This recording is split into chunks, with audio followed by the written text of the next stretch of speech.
Agnes Grey by Anne Bronte. Recording by Libby Gohn. Chapter 1. The Parsonage. All true histories contain instruction, though in some the treasure may be hard to find, and when found, so trivial in quantity, that the dry shrivelled kernel scarcely compensates for the trouble of cracking the nut. Whether this be the case with my history or not, I am hardly competent to judge. I sometimes think it might prove useful to some, and entertaining to others, but the world may judge for itself.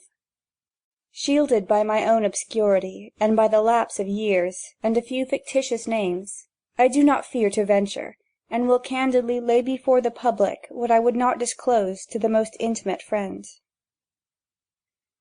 My father was a clergyman in the north of England, who was deservedly respected by all who knew him, and in his younger days lived pretty comfortably on the joint income of a small incumbency and a snug little property of his own. My mother, who married him against the wishes of her friends, was a squire's daughter, and a woman of spirit. In vain it was represented to her that if she became the poor parson's wife she must relinquish her carriage and her lady's maid, and all the luxuries and elegancies of affluence, which to her were little less than necessaries of life. A carriage and a lady's maid were great conveniences, but, thank heaven, she had feet to carry her, and hands to minister to her own necessities. An elegant house and spacious grounds were not to be despised, but she would rather live in a cottage with Richard Grey than in a palace with any other man in the world.